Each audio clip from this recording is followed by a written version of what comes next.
उत्तराखंड प्रदेश आज जंगल राज बनकर रह गया है। कानून नाम की कोई चीज उत्तराखंड प्रदेश में नहीं रह गई है। उत्तराखंड की बीजेपी सरकार में दो प्रकार से कानून व्यवस्था चल रही है। अपने लोगों के लिए अलग कानून और विपक्षी दल के लिए अलग कानून इस प्रदेश में चल रहा है। यह बात गुरुवार को कांग्रेस प्रदेश पीसीसी सदस्य शांति भट्ट ने प्रेस वार्ता में कही। उन्होंने कहा, कांग्रेस प्रवक्ता गरिमा दसोनी की दिव्यांग बच्ची की वीडियो फोटो बीजेपी के लोगों ने वायरल की और गरिमा दसोनी द्वारा जब इस संबंध में पुलिस में तहरीर दी गई तो पुलिस ने तहरीर नहीं लिखी। वहीं जब बीजेपी की महिलाओं ने गरिमा के खिलाफ तहरीर दी तो उसको लिख दिया गया, जो पुलिस का सरकार की सह पर जानबूझकर किया गया कृत्य है। देश भर में जो हमारी सुहागिन माता बहनें करवा चौथ का व्रत मना रही हैं, मैं उन सबको बहुत बधाई और शुभकामनाएं देता हूं। उनका व्रत सफल हो, उनकी मनोकामनाएं पूर्ण हो। दूसरा, आज हमने ये प्रेस वार्ता आउट की थी दो बिंदुओं पर। नंबर एक, उत्तराखंड में आप देख रहे हैं किस तरह का राज चल रहा है और हम तो विधि के शासन पर भरोसा करते हैं, लेकिन लग रहा है कि जंगल राज चल रहा है।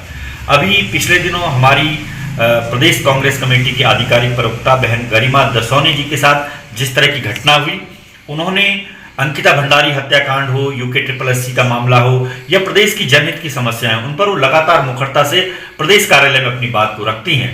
और अंकिता हत्याकांड के बाद भारतीय जनता पार्टी की जो महिला नेत्रियां हैं, चाहे वो महिला आयोग है, अन्य भी जितने आयोग हैं, उनमें जितनी महिला बहनें हैं, उन्होंने अंकिता भंडारी हत्याकांड पर कोई शब्द नहीं कहा। 13-14 दिन बाद जब वो एक अकेता होटल में फिक्की के मेले में जाकर रिबन काटती हैं तो हमारी बहन गरिमा दसोनी जी उन पर तंज कसती हैं। वो कहती हैं कि भाजपा की महिला नेत्रियां 14 दिन बाद बाहर निकली हैं, अंकिता भंडारी को श्रद्धा सुमन तो अर्पित करिए। लेकिन उसके बाद जब अगले दिन बहन गरिमा दसोनी जी स्वयं उस मेले में जाती हैं और अपनी 80% दिव्यांग बच्ची के साथ जाती हैं तो अकेता होटल और भाजपा के लोग उनके CCTV फुटेज, उनके फोन को खंगालना शुरू करते हैं और उनको वायरल करते हैं। और हमने इस बात को निजता के हनन के रूप में लिया है और बहन गरिमा दसोनी जी ने 5 तारीख को ही देहरादून में इस बात की तहरीर दी थी कि मेरी बच्ची का जो फोटो और मेरा फोटो डाला गया, जो हमारे CCTV फुटेज निकाले गए, वो हमारी निजता का हनन है। लेकिन पुलिस ने उस पर तहरीर को FIR में कन्वर्ट नहीं किया, उल्टा भाजपा नेत्रियों ने गरिमा दसोनी के खिलाफ तहरीर दी और उसको तहरीर को सहजता से पुलिस ने ले लिया। प्रेस को संबोधित करते हुए शांति प्रसाद भट्ट ने कहा कि बीजेपी नेता एवं वर्तमान विधायक द्वारा हिंदू देवी देवताओं के बारे में दिया गया गलत बयान बीजेपी की हिंदू आस्था के प्रति सोच को उजागर करता है।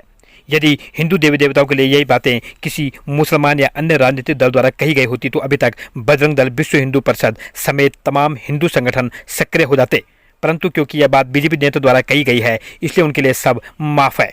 उन्होंने कहा कि कई बीजेपी के लोग आज संवैधानिक पद पर विराजमान हैं, परंतु वह सब इसके बावजूद राजनीति में सक्रिय भूमिका में है, जो कि नियमों के विपरीत है।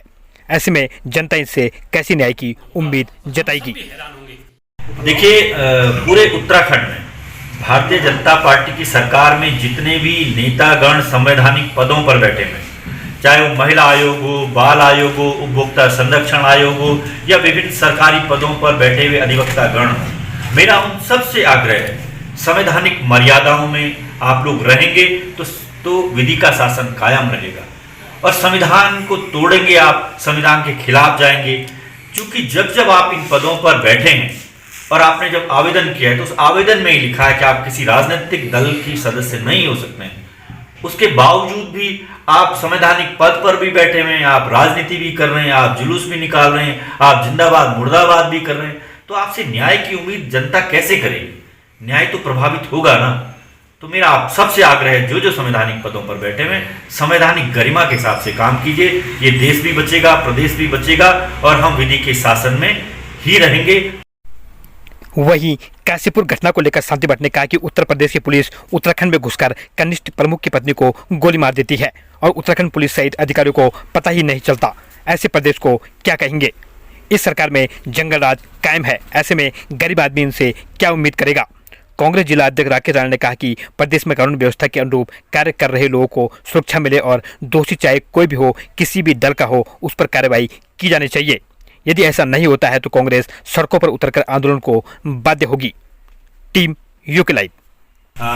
उत्तर प्रदेश के माननीय मुख्यमंत्री योगी आदित्यनाथ जी की पुलिस बड़ी धमक से उत्तराखंड के मुख्यमंत्री धामी जी के राज्य में घुसती है और धामी जी के एक कार्यकर्ता काशीपुर के ज्येष्ठ उप प्रमुख की पत्नी को गोली मार देती है।